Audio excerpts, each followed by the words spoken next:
இப்போ இந்த கற்களாக தான் இருக்குது இந்த பகுதி.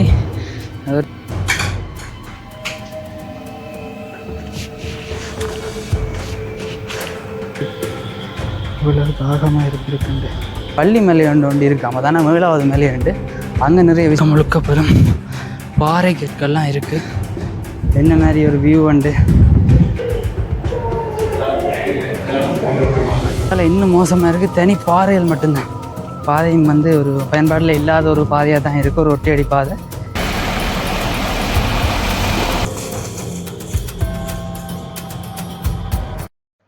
உறவுகள் அனைவருக்கும் வணக்கம். இன்றைக்கு நாங்கள் இந்த காணொலி பகுதியில் என்ன பார்க்க போகிறோம்னா, இந்த கதிர்காமம் பகுதியிலேருந்து இந்த கதிரமலை நோக்கியதான பயணமும் தரிசனமாக தான் இந்தியான் இந்த காணொலி பகுதி இருக்க போது.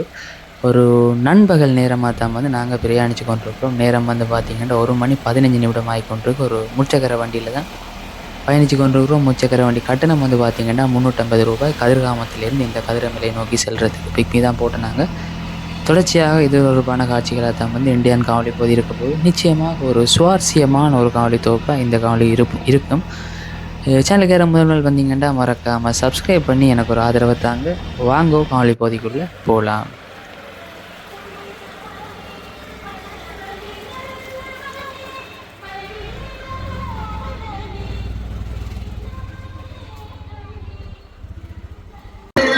இப்படி பார்த்தீங்கன்னா நாங்கள் இந்த கதிரமலை பகுதிக்கு வந்துட்டோம்.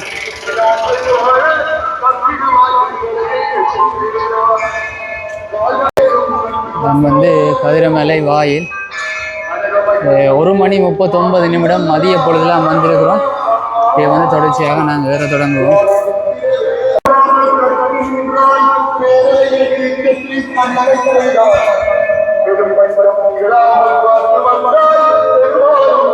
பாருங்க, நிறைய பேர் இந்த ஏறி முடிச்சுட்டு யாத்திரையா வந்தாக்கள் நிலைப்பாரி கொண்டிருக்கிறத பார்க்கலாம்.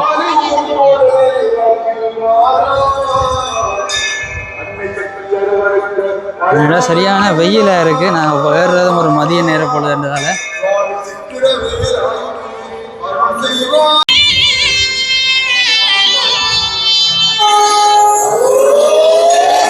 இதான் அந்த மலைக்கு ஏறுற வாயில் போகுது. கடம்பனை கடலோதை அரவணைக்கும் கந்தனது கருணையினால்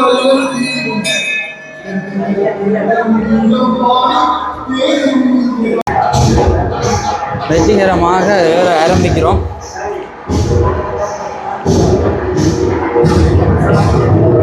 பார்த்தீங்கன்னா மடத்துல எல்லாம் ஓய்வு எடுத்துக்கொண்டிருக்கிறத பார்க்கலாம்.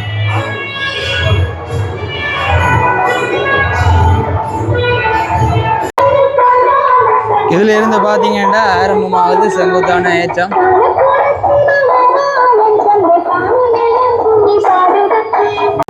இப்போ நேரம் பார்த்தீங்கன்னா சரியா 1:42 ஏற தொடங்கி இருக்கிறோம். கிட்டத்தட்ட 1500 படிகள் என்று சொல்கிறவ, அதாவது சிவனொளி பாதை மேலேண்ட 4 1 மடங்குன்னு கூறுறவ. நான் இதுக்கு முதல் 3 தடவை ஏறி இருக்கிறேன். இந்த முறை தான் இப்படி தனியாக காணொலி பதிவு செஞ்சு கொண்டு வர்றேன். இப்படியே ஏறி போய்கொண்டிருக்கோம். இதில் முதலாவது ஒரு கோயில் உண்டு, சிவன் கோயில் உண்டு.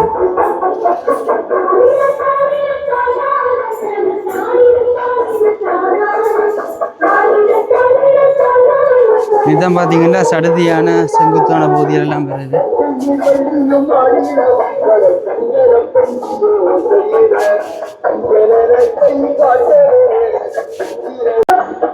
பார்த்தீங்கன்னா கீழே தெரியும் இந்த யாத்திரை சென்று வந்தாக்கள், அதாவது இந்த கதிர்காமத்துக்கு நடந்து வந்தாக்கள் சில பேரும் இன்றைக்கு இந்த கதிரமலையை தரிசிக்கிறதுக்காக வேண்டி இப்போ வந்து கொண்டிருக்கிறத பார்க்கலாம். இந்த சிவன் கோயிலால் திருவிழாவோடு இணைந்திருக்கிறோம். நேற்றைய தினம் அப்படியே பக்த மையடியார்கள் கொடைசூழ வருகை தந்து பெருமாளினுடைய தரிசனம் பெற்ற பின் தொடர்ச்சியாக நடந்து போய் கொண்டிருக்கிறோம். இப்போதான் ஒரு 500 மீட்டர் தூரம் போயிருப்போம். சடுதியான ஏற்றாங்க. இதில் பாருங்க மலை வறண்ட நல்ல மலைக்காடுகள் வறண்டு போய் தான் இருக்கு. பார்த்தீங்கன்னா நேற்றைய தினம் கொடியேற்ற நிகழ்வு இடம்பெற்றது. அதுக்கு பிறகு இன்றைக்கு தான் பரவலான பக்தர்கள் இந்த கதிரை மேலையில் இருக்கிற முருகனை தரிசிக்கிறதுக்காக வேண்டி போய்கொண்டிருக்கிறத பார்க்கலாம்.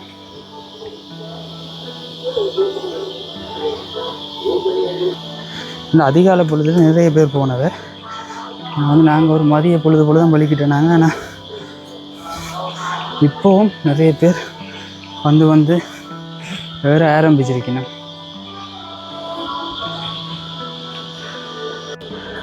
பார்த்தீங்கன்னா தெரியும், நானும் இப்போ ஒரு இடத்த கொஞ்ச நேரம் விலைப்பாரி கொண்டிருக்கிறேன். இந்த காலை மேற வலிக்கிட்டாக்கள்லாம் கொஞ்சமாக இறங்கி போய் கொண்டிருக்கிறோம்.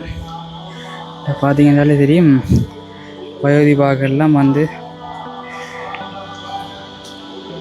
பெரும் சிரமத்தின் மத்தியில் இறங்கி கொண்டிருக்கிறோம். ஆனால் இப்போ இந்த ஜீப் வசதிகளும் இருக்குது, நேரடியாக மலைக்கு கொண்டே மேலே விடும். கடுமையான வெயிலாக தான் இருக்குது. இப்போ பரவலாக காலம் பொழுதெல்லாம் நிறைய பக்தர்கள் போயிருக்கணும். எல்லோரும் இப்போ இறங்கி வந்து கொண்டிருக்கணும். அதே நேரம் நீங்கள் அதில் தெரியும், உங்களுக்கு ஒரு வெள்ளியாக ஒரு கட்டிடம் உண்டு, அந்த இடத்துலாம் கோயில் இருக்குது. ஸோ அதுக்கு கிட்ட தான் நாங்கள் போகணும். அப்படியே தொடர்ச்சியாக ஏறி வந்து பார்த்திங்கன்னா 2வது கோயிலடிக்கு வந்துட்டோம். ஸோ இந்த கோயிலடியிலேருந்து பாருங்க வியூ எப்படி இருக்குண்டு. அங்காலே ஒரு சமதர பிரதேசம் உண்டு, மைதானமாக என்னென்னு தெரியலை, நல்ல அழகாக இருக்கு.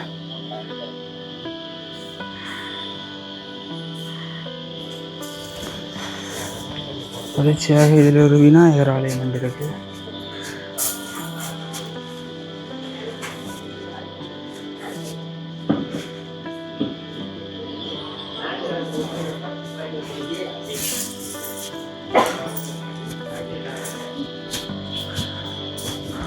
அதை கடந்து அப்படியே வந்து கொண்டிருக்கிறோம். அந்த விநாயகர் கோயிலை தாண்டின அப்புறம் பார்த்தீங்கன்னா கொஞ்சம் இடம் நல்ல சமதரையாக இருக்குது. அதோட இந்த இடத்துக்கு மேலே உங்களுக்கு சத்தம் கேட்குதோ தெரியாது, இந்த வாகனம் மூலமாக மலை காக்கலை ஏற்றி கொண்டு போகிற வீதி இதுக்கு மேலே தான் கிடக்கு. இதால் அந்த ஜீப் அதுவல் போய் வரதை அவதானிக்கலாம். அவர் கிட்டத்தட்ட ஒரு 300 மீட்டர் இடம் இந்த பிள்ளையார் கோயிலை கடந்த பிறகு சமதரையாக இருக்கிறத பார்க்கலாம். தொடர்ந்து பார்த்தீங்கன்னா இங்கால இந்த ஐஸ்கிரீம் ஷாப் போல் எல்லாம் இருக்குது.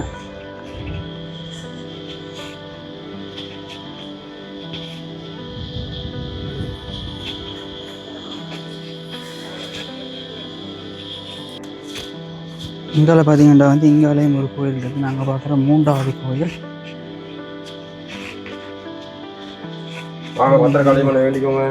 ஒரு காளி கோயில். 3வதாக இருக்கிற இந்த கோயில் பார்த்தீங்கன்னா இது ஒரு பத்திரகாளி அம்மன் கோயில்.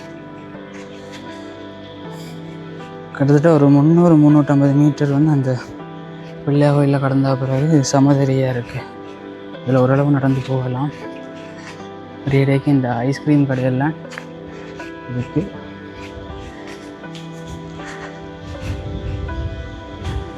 பாருங்க, இதெல்லாம் குரங்கு வேண்ட அட்டகாசம் கூடவே இருக்கு.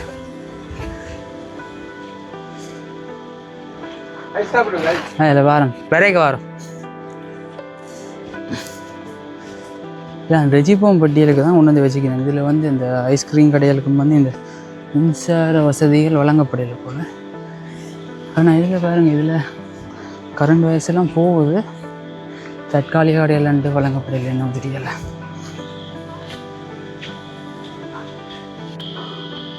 அப்படியே திரும்ப இந்த படிக்கட்டு பகுதியில் ஆரம்பிக்குது. இதில் ஒரு 300-400 மீட்டர் அப்படியான சமாதான பகுதி.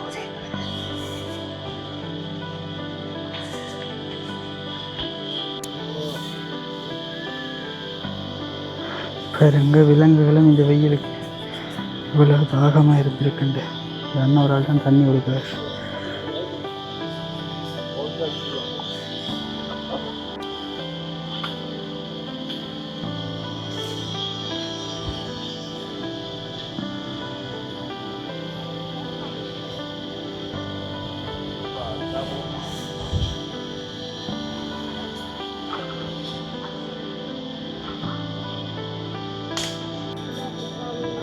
இந்த கரண்ட் வேறுகெல்லாம் போய் வருகுது. மேலே ஒரு ஆபத்தான விஷயம் தான் செய்யும்.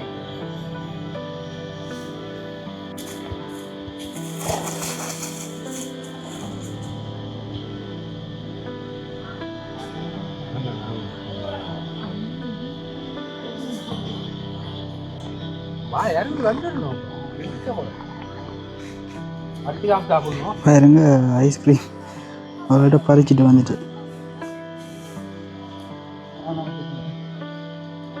என்னென்ன சாப்பிடணும் மட்டும் தெரியாம வச்சுக்குது.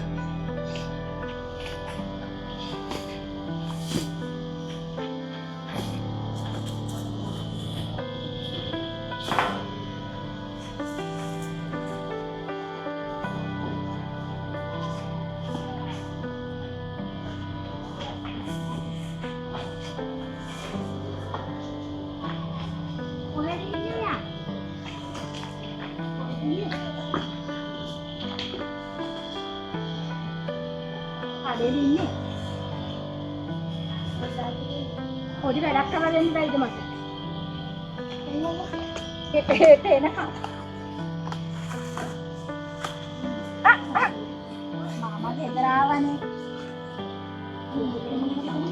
நேரம் வந்து பார்த்தீங்கன்னா 2:17. இப்போ தான் உண்மையான செங்குத்து ஏத்தம் இப்படியே வந்து ஏறிக்கொண்டு போகுது. அதோட இந்த பகுதியில் தான் வந்து இந்த குரங்கண்ட அட்டகாசமும் கூடவே இருக்குது. அதுகளும் மனுஷன் மாதிரி தான் தண்ணி விழுத்தோன்னே குடிக்குது, அப்படி இப்படிலாம் செய்யுது. அதோட பார்த்தீங்கன்னா இந்த இடங்கள்லாம் இந்த பெரிய பெரிய மரங்கள் கிட்டத்தட்ட நாங்கள் இப்போ ஒரு தரைமட்டத்தில் இருந்து, அதாவது தரைமட்டம் கடல் மட்டம் இல்லை, நாங்கள் கீழே இருந்த மட்டத்துலேருந்து ஒரு 350 மீட்டர் உயரத்துக்கு வந்துட்டோம். இன்னும் ஒரு 20 நிமிடங்களில் போயிடலாம்ன்ற மாதிரி சொல்லினோம். போய் தான் பார்க்கணும். இப்படியே வந்து பார்த்தீங்கன்னா நாங்கள் மேலே ஏறி கொண்டிருக்க இந்த மரத்தில் ஒரு அருமையான கருத்து ஒன்று போட்டுக்கிறது பாருங்க. இயற்கையோடு செலவிடும் நேரத்தில் உங்கள் மனம் குணமடையும். இப்போ நிறைய பேருக்கு மனம் தான் பிரச்சனையாக கிடக்கு. ஸோ இங்கேயும் பாருங்க தண்ணி கொடுத்து கொண்டிருக்கிறார் குரங்களுக்கு. அதுக்கெல்லாம் சரியான தாகமாக தான் இருக்குது. பறிச்சுட்டு பார்த்தீங்களா? ஐயோ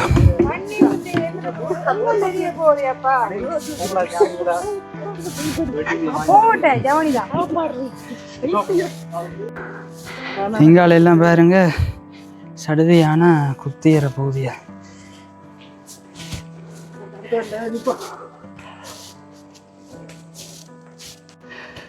பாருங்க எங்கே மட்டும் இருக்குண்டு அங்கே மட்டும் போகணும். நாங்கள் சரியாக வந்து 1:45 அப்படித்தான் வந்து வேற வலிக்கிடுனாங்க. இப்போ நேரம் வந்து பார்த்தீங்கன்னா 2:30. கிட்டத்தட்ட 45 நிமிடங்கள் ஏறிட்டோம். ஆனால் இன்னும் ஒரு 20 நிமிடத்தில் போய் சேரலாம்ன்ற மாதிரி சொல்லிச்சோம். இங்கே பாருங்க எப்படி இருக்குண்டு அப்படியே பார்த்தீங்கன்னா செங்குத்தாக போய்கொண்டிருக்கு. நீண்ட தூரங்களுக்கு அப்புறம் பார்த்தீங்கன்னா இங்கால வந்து மதுரை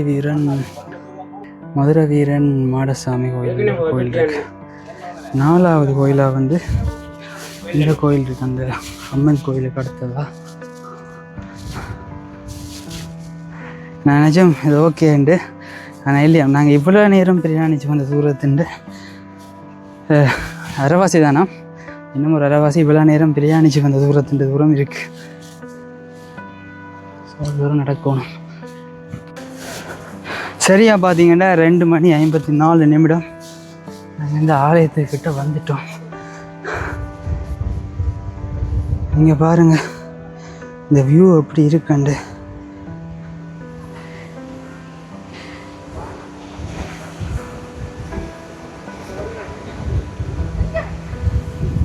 பார்த்தீங்கன்னா இப்போ ஒரு மாதிரி மேலே வந்து சேர்ந்துட்டோம்.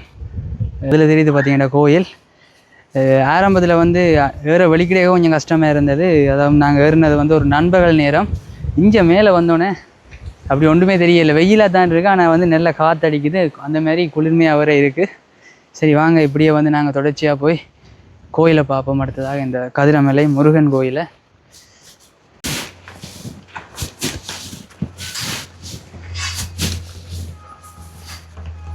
பாருங்க இந்த ஆலய பகுதிக்கு உள்ள போகிறோம்.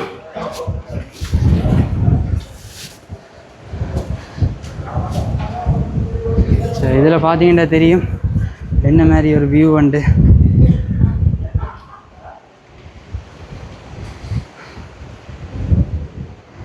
அப்படி தான் இருக்கு இந்த பகுதி.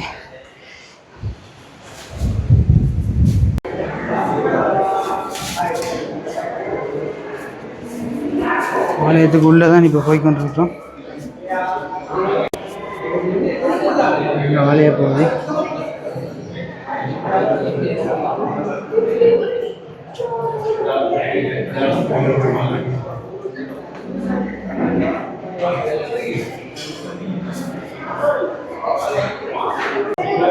இப்படியே வந்து கோயிலுக்கு இஞ்சால பார்த்தீங்கன்னா தான் இந்த அர்ச்சனை செய்கிறாக்கள் அர்ச்சனை டிக்கெட்டுகளை பெற்றுக்கொள்ளலாம். அதில் வந்து இந்தியாவில் வந்து இந்த தேங்காய்கள் விற்பனை செய்கிற இடம் ஒன்று இருக்குது. நாங்கள் அப்படியே வணங்கிட்டு வந்து காவலியாக தொடர்றேன்.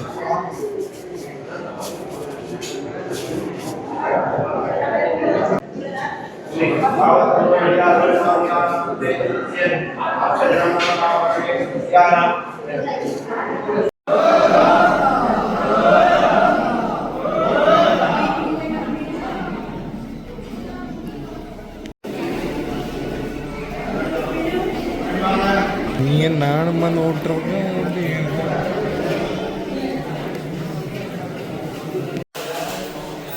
தொடர்ச்சியாக பார்த்தீங்கன்னா வந்து ஆலயத்தை வணங்கிட்டு வெளியில் போய் கொண்டிருக்கிறோம். இந்தியாவில் பார்த்தீங்கன்னா வந்து ஒரு நல்ல ஒரு வியூ உண்டு. எப்படி இருக்குண்டு முழுமையாக மலைகள் அதில் பாருங்க அங்கே ஒரு நீர்த்தேக்கு மிகவும் கிட்ட வச்சு காட்டுன்னு ஜூம் பண்ணி அந்த மாதிரி தான் இருக்குது இந்த இடம். நல்ல ஒரு வியூ, காற்றும் வீசுது. தொடர்ந்து பார்த்தா வந்து மேலே வந்து இங்காலயம் வந்து சில கோயில்கள் இருக்குது.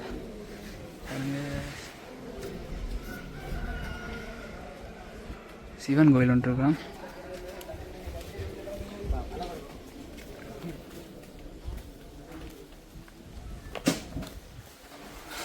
இப்படி இப்போ நாங்கள் வந்து ஆலயத்துக்கு மேலே தான் வந்து நிற்கிறோம். இதில் ஒரு விகார தூபி ஒன்றும் அமைக்கப்பட்டிருக்கு. அதோட அங்கால ஒரு சிவன் கோயிலும் ஒன்று இருக்குது. இப்படியே வந்து கீழே பார்த்தீங்க இந்த இதில் தான் அந்த வாகனங்களில் ஆக்களை ஏற்றி கொண்டு வரார்கள். வெயிட் பண்ணி கொண்டு நிற்கணும். இது வந்து 500 ரூபாய் கீழே இருந்து இந்த மலைக்கு மேலே கொண்டு வந்து விடுவேன் நம்ம வாகனத்தில். இங்கே வந்து ஒரு தூபி ஒன்றும் அமைக்கப்பட்டிருக்கு.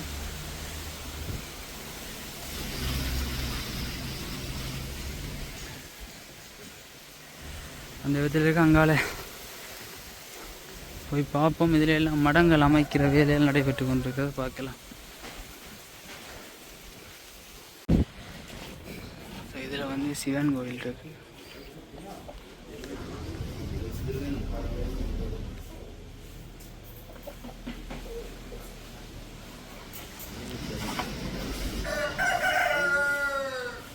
இதில் பாருங்க ஒரு வரலாற்று பதிவு ஒன்று குறிப்பிடப்பட்டிருக்கு. கதிராம கந்தன் இலங்கைக்கு வருகின்ற வேளை உயிருடன் வாழ்ந்த இடம் இந்த கதிரமலை என கருதப்படுகிறது. அதோட வந்து பார்த்திங்கன்னா இங்கே துட்டகை முனு மன்னர் இலங்கையை கைப்பற்ற நேர்த்தி வச்சு இப்போ இந்த அதுக்கு பிறகு வந்து அந்த நேர்த்தியை செஞ்சதாக எல்லாம் இதில் குறிப்பிடப்பட்டிருக்கு. இதில் வந்து பார்த்திங்கன்னா துட்டகை முனு மன்னர் வந்து அனுராதபுரத்தை தலைநகராக கொண்டு ஆட்சி செய்த எல்லாள மன்னனுக்கு எதிராக தான் வந்து இந்த போர் செஞ்சு இலங்கையை கைப்பற்றினது. அந்த மாதிரியெல்லாம் வரலாறுகள் இருக்குது. இது தொடர்பான கருத்துக்களை வந்து மறக்காமல் கமெண்ட் செக்ஷனில் தெரியப்படுத்துங்க, உங்களுக்கு தெரிஞ்ச கருத்துக்களை. இதில் வந்து இப்படி ஒரு பதாதை ஒன்று காட்சிப்படுத்தப்பட்டு இந்த தகவல்கள் குறிப்பிடப்பட்டிருக்கு. தொடர்ச்சியாக பார்த்திங்கன்னா வந்து ஆலயத்தை எல்லாம் தரிசித்து முடிச்சுட்டு இப்போ வந்து இந்த ட்ரக் வண்டி போகிற அந்த பாதையால் தான் இறங்கி கொண்டிருக்கிறோம். என்னென்னு பார்த்தீங்கன்னா நாங்கள் தரிசித்து முடித்த பிறகு கீழே ரங்க வடிக்கிட்டோம். அந்த நேரம் தான் ஒரு அன்னவரால் சொன்னார், இங்கே வந்து வள்ளி மேலே ஒன்று இருக்காம தானே 7வது மேலே உண்டு, அங்கே நிறைய விஷயங்கள் இருக்காம அந்த வள்ளி மஞ்சள் ஒளிச்ச இடங்கள் அப்படின்னு எல்லாம் இருக்காம். ஸோ அந்த மேலேயே தான் இப்போ பார்க்குறதுக்கு போய்கொண்டிருக்கிறோம். இதான் வந்து இந்த ட்ரக் வண்டி போகிற பாதை பாருங்க எப்படி இருக்குண்டு. சரியான ஒரு பள்ளமாக தான் இருக்குது.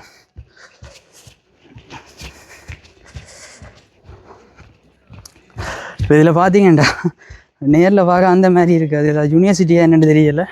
பாருங்கள் இந்த வியூவை, அதில் தெரியுது அந்த க்ரோன் மாதிரியான அமைப்பை பாருங்கள் எப்படி இருக்குண்டு. அது நான் நிற்கிறேன் வயல்வெளியில். இப்போதைய பார்த்தீங்கன்னா தெரியும் அப்படியே ஆட்டோமேட்டிக்காக இறக்கமன்றதால் இறங்கி கொண்டு போகுது. இதில் ஒரு பதாதை ஒன்று வைக்கப்பட்டிருக்கு பாருங்க, வள்ளி கந்தாண்டு தான் போட்டு கிடக்கு. வள்ளி அம்மா ஆலயத்திற்கு போகும் பாதைன்னு போட்டு கிடக்கு. இனி வந்து நாங்கள் இந்த பாதையால் தான் பிரியாணிக்கு போகணும். இதுதான் உண்மையிலேயே காட்டுப்பாதை மாதிரி இருக்குது. என்னென்னு பார்த்தீங்கன்னா வந்து இந்த இடத்துல உண்மையிலேயே வந்து கொஞ்சம் பாதை மோசமாக தான் இருக்குது. கல் வெள்ளம் குத்துது. நாங்கள் பாதண்ணி ஓடி போடாமல் தான் வந்து நாங்கள் என்னென்ன அநேகமான நாட்கள் இந்த மலைக்கு போயிருக்க மாட்டோம். அதில் பாதையும் வந்து ஒரு பயன்பாடில் இல்லாத ஒரு பாதையாக தான் இருக்குது. ஒரு ஒற்றையடி பாதை மரங்களோடு இருக்குது. ஆனால் இப்படியே இந்த பாதை வழியே இன்னும் 2 கிலோமீட்டர் பயணிக்கணும்னு சொன்னது. அதான் எங்களுக்கு ஒரு பயமாக கிடைக்கும். ஏனென்று பார்த்தீங்கன்னா வந்து இப்போவே வந்து நேரம் சரியாக 4:30 கிட்டத்தட்ட 1.5 மணி தேலாங்க நாங்கள் ஆலயத்திலே இருந்தோம். அதுக்கு பிறகு தான் அவர் வலிக்கிற நேரம் பார்த்து சொன்னார், இன்னும் 2 கிலோமீட்டர் பயணித்து திரும்ப மேலே வந்து ஏறின அவளிடம் இறங்கி போகிறதுக்கு இருட்டிடும். ஸோ அவ்வளோத்துக்கு நேரத்துக்காக இறங்கி பார்க்க முடியுமா பார்த்துட்டு போயிடணும். வேறுங்க என்ன மாதிரி இருக்குது இந்த இடம். அண்ட் அப்படியே பள்ளமாக போய் கொண்டிருக்கு. நண்பர்கள் 2 பேர் வந்து பின்னுக்கு வந்து கொண்டிருக்கணும். தனியாக வரண்டா கஷ்டம் தான். அது இப்படி ஒரு மாலை பொழுதுல இதில் இப்போ இந்த போட்டுகளெல்லாம் போட்டு கிடக்கு, பதாதைகள் போட்டு கிடக்கு. இந்த மாதிரி போகணுமெண்டு அதால் நீங்கள் பார்த்து போகலாம். வழி மாறி போக வேண்டிய சந்தர்ப்பங்கள் வராது. ஆனால் உண்மையிலேயே வந்து இதுக்கு போகிறது ஒரு வித்தியாசமான அனுபவமாக இருக்குது.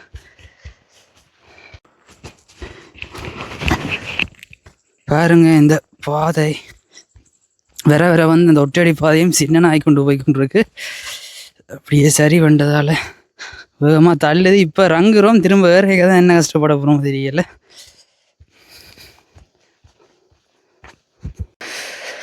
உண்மையிலே வந்து வயசானாக்கள் இந்த பகுதிகளுக்கு வர்றது தவிர்க்கிறது நல்ல. என்னண்டா இங்கே வீதி இந்த ஒற்றடி பாதை நிலை வந்து மோசம். என்னண்டா இந்த காட்டு பகுதி என்றதால சரியான இந்த கண்டாவளை கல்லுவல் எல்லாம் நிறையவே இருக்குது. எனக்கே வந்து இப்போ காலைல சரியான அடியல் பட்டுடுது. கிட்டத்தட்ட ஒரு 500 மீட்டர் தான் உள்ளே வந்திருப்போம். இன்னும் போக வேண்டியது நிறையவே இருக்குது. அதோட பார்த்திங்கன்னா அப்படியே ஒரு சரிவாக தான் போய் கொண்டிருக்கு இந்த பாதை.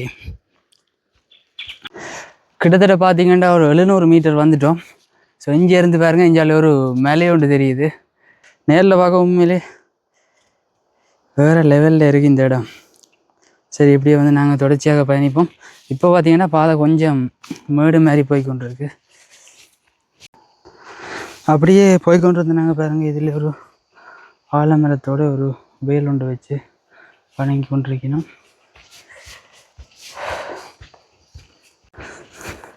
பாருங்க, இங்கால போக போக எனக்கே ஒரு மாதிரி பயமாக இருக்குது. இருட்டதுக்குள்ளே திரும்பி போயிடணும்.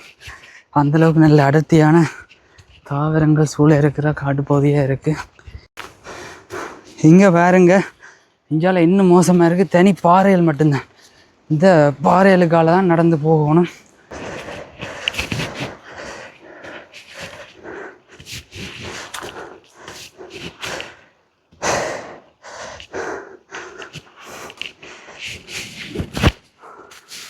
வந்துட்டு போல வந்துட்டுது. அதில் ஒரு பெரிய ஒரு கட்டிடம் மாதிரி தெரியுது. அதுன்னு தான் நினைக்கிறேன். போய் பார்ப்போம்.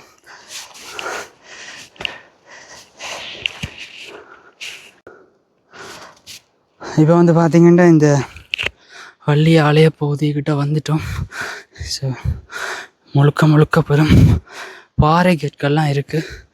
இதைத்தான் நாங்கள் படியாக பயன்படுத்தி நடந்து போகணும்.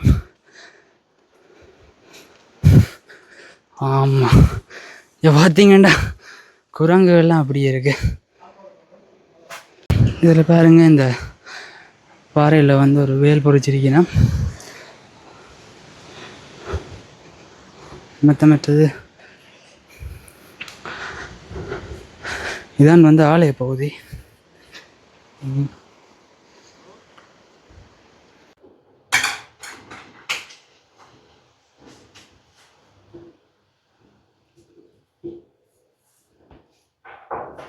ஆலயத்தையும் வணங்கிட்டு வந்துட்டோம். இதில் வந்து இங்கேயும் வந்து நீங்கள் பூஜையை செய்து கும்பிடலாம். அர்ச்சனை நான் செய்யலை, பூஜையை செய்து கும்பிடக்கூடிய மாதிரி இருக்குது.